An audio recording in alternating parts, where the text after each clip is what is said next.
पे आपको कहीं नहीं जाना है, डायरेक्टली आप बायर से कांटेक्ट करेंगे।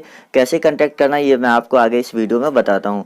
देखिए, आपने ये तो ज़रूर देखा होगा कि 1 रुपए के जो नोट होते हैं वो काफ़ी ज़्यादा रेयर है और उसको काफ़ी ज़्यादा कीमत आपको मिल सकती है।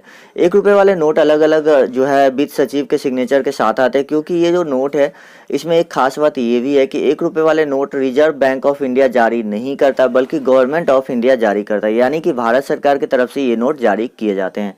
तो यहाँ पे जो है गवर्नर के सिग्नेचर ना होकर यहाँ पे जो है वित्त सचिव का सिग्नेचर होता है, जिसे कि आप देख सकते हैं। इस पे जो सिग्नेचर है ये प्रताप बिशन कौल का सिग्नेचर है। इसमें और भी गवर्नर के सिग्नेचर वाले नोट होते हैं, जैसे मोंटेक सिंह अहलूवालिया, मनमोहन सिंह के भी सिग्नेचर वाले नोट आपको मिलेंगे। तो वो नोट सब भी काफ़ी ज़्यादा रेयर है। आर एन मल्होत्रा और भी कई सारे ऐसे वित्त सचिव है जिसके सिग्नेचर वाले नोट आपको यहाँ पे मिल जाएंगे।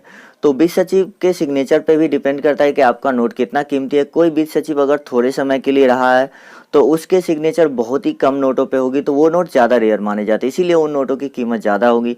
कोई वित्त सचिव अगर ज़्यादा समय के लिए रहा तो जाहिर सी बात है कि उनके कार्यकाल में ज़्यादा नोट जारी हुए होंगे, तो वो नोट अभी ज़्यादा मात्रा में होंगे तो उसकी कीमत थोड़ी कम मिलेगी। तो ये चीज़ें आप हमें कमेंट करके ज़रूर बताइएगा कि आपके पास जो 1 रुपए वाला नोट है वो किस वित्त सचिव के सिग्नेचर वाला नोट है। तो सिंपली आपको सिर्फ इतना सा हमें बताना है कि आपके पास जो 1 रुपए वाले नोट है वो किस वित्त सचिव के सिग्नेचर वाले नोट है।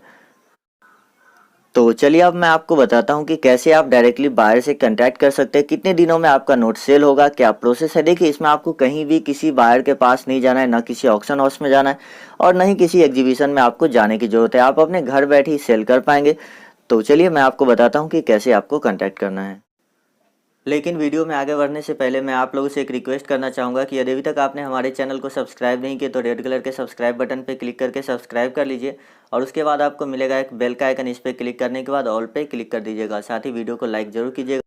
बायर से कैसे कांटेक्ट करना है इससे पहले मैं आपको नोट के बारे में कुछ चीज़ें बता देता हूँ, जैसे कि अगर आप इस नोट को देखेंगे तो ये नोट की वैल्यू जो है आपको करेंसी की कंडीशन पे भी डिपेंड करती है। यानी कि आपका नोट अगर बहुत ही ज़्यादा पुराना है या कहीं कहीं से फट गए हैं तो वो नोट ज़्यादातर चांसेस है कि नहीं सेल होगा। नोट ठीक ठाक कंडीशन में होना चाहिए, मतलब फटे हुए नहीं होना चाहिए।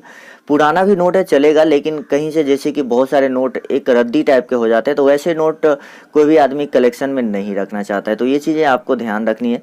देखिए, उसके बाद अगर 1 रुपए वाले नोट की बात की जाए तो यहाँ पे आपको 1 रुपए जो सिक्के होते हैं उसकी जो है यहाँ पे पिक्चर मिलती है। साथ ही यहाँ पे आपको इस वाटर मार्क वाले एरिया में भी अशोक स्तंभ की आकृति मिल जाएगी, जो व्हाइट वाले वाटर मार्क एरिया है। 1 रुपए वाले नोट के बैक साइड में आपको बॉम्बे हाई का जो है यहाँ पे चित्र दिया गया है, साथ ही अलग अलग भाषाओं में 1 रुपया लिखा गया है। और इसके बाद यहाँ पे इस नोट की जो है ये इस नोट का सीरियल नंबर है, तो ये भी काफ़ी मायने रखता है। सीरियल नंबर अगर आपका यूनिक हुआ, बर्थडे वाले नंबर हो जाते हैं 786 वाले, या कोई ऐसे यूनिक नंबर फैंसी नंबर होते हैं, तो वो नोट की कीमत भी काफ़ी ज़्यादा हो जाती है। तो चलिए अब मैं आपको बताता हूँ कि बायर से आपको कांटेक्ट कैसे करना है।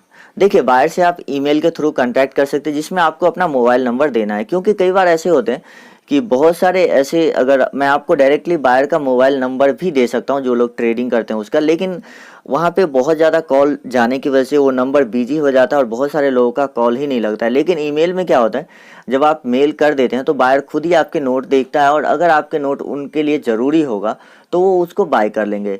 क्योंकि फ़ोन पे क्या होता है, अगर हर आदमी का फ़ोन रिसीव करना भी उनके लिए पॉसिबल नहीं होता है, लेकिन मेल को ओपन करके देखना, और उसमें क्या होता है कि जैसे कि अगर आपको नंबर मिलता है तो आप सिर्फ कॉल कर पाते हैं, लेकिन ईमेल पे आप उन अपने नोट की फ़ोटो भी भेजते हैं, जिससे कि आपके नोट का नंबर क्या है, कंडीशन क्या है, उस पर किसका सिग्नेचर है, ये सारी चीज़ें उनको पता चल जाती है। तो चलिए मैं आपको बताता हूँ कि ईमेल कैसे भेजना है, किस ईमेल आईडी पे भेजना है।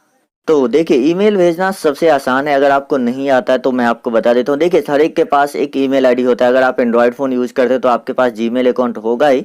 तो देखिए, जीमेल को आपको सिंपली ओपन करना है। आपके फ़ोन में कहीं ना कहीं आपको जीमेल एप्लीकेशन मिल जाएगी, इसको ओपन करना है। उसके बाद आपको यहाँ पे पेंसिल वाले आइकन पे क्लिक करना है। तो सबसे ऊपर में तो आपको खुद का ईमेल शो होगा। यहाँ पे आपको बायर का ईमेल, जो कि ट्रेडर्स का ईमेल है, उसे टाइप करना है। यहाँ पे आपको टाइप करना है करेंसी कलेक्शन, जो मैं आपको टाइप करके दिखा रहा हूँ। स्पेलिंग भी अगर आपका गलत होता है तो शायद आपका ईमेल फेल हो जाएगा और सेंड नहीं होगा। Currency collection 9@gmail.com। तो सिंपली आपको ये चीज़ें डालनी है। यहाँ पे सब्जेक्ट में आपको देना है 1 रुपी नोट, क्योंकि यहाँ पे आप अलग अलग नोट भी सेल कर सकते हैं, क्योंकि यहाँ पे ये जो ट्रेडर है इनका काम है करेंसी कलेक्शन करना। बहुत सारे ऐसे ट्रेडर होते हैं जो ओनली कॉइन्स में डील करते हैं, चाहे वो पुराने सिक्के हो या रेयर सिक्के हो, लेकिन ये जो करेंसी का कलेक्शन करते हैं वो लोग करेंसी में ही डील करते हैं। तो सिंपली आपको यहाँ पे टाइप कर देना 1 रुपीज़ नोट। इससे क्या है कि इससे उन्हें पता चल जाएगा कि ये जो मेल है इसमें 1 रुपीज़ नोट के बारे में बताया गया है। तो यहाँ पे देखिए अब आपको क्या करना है, अब आपको यहाँ पे जो है एक पिन का आइकन मिलेगा, इस पर आप क्लिक कीजिए और अटैच फाइल पे क्लिक कीजिए। उसके बाद यहाँ पे आपको अपने गैलरी से एक फ़ोटो लेनी है, जो भी फ़ोटो है आप यहाँ पे है आप अपने नोट की फ़ोटो खींच कर रख लीजिए पहले से और उस फ़ोटो को सेलेक्ट कर लीजिएगा।